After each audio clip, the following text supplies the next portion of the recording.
We are messy, and AI is not very good at being messy. You can ask it to be messy and it'll try to figure that out, but it's really not the same. I think people are very sensitive to this kind of nuance. And the lived story, it's the weird stuff, I think, that resonates. I've spent quite a bit of my career doing copywriting for companies.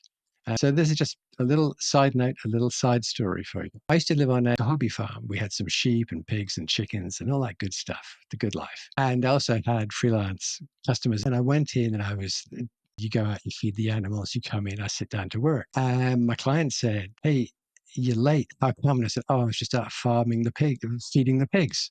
And the guy says, "What?" And because I hadn't realized, I never told him that I lived on a farm. We talk a little bit about the pigs, then we get to work. So the project we're working on worked out really well and it won an award. So we fly off to Toronto for the awards ceremony, direct marketing awards ceremony. And he stands up and he says, "Thank you very much. And special thanks to Nick Osborne, the pig farming copywriter." I'm thinking, oh, please no. Oh This no. guy has like rebranded me instantly in front of all my peers, all my potential clients for next year. Yeah. And he's called Yeah. me Oh a no. copywriting pig farmer. Turns out, so that's messy. All right.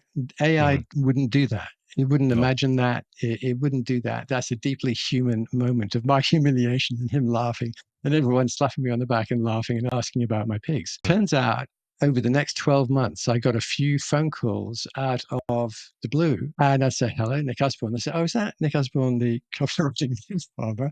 And I say, "Why, yes." And so I actually got work out of that because it was such a distinct difference from every other copywriter out there.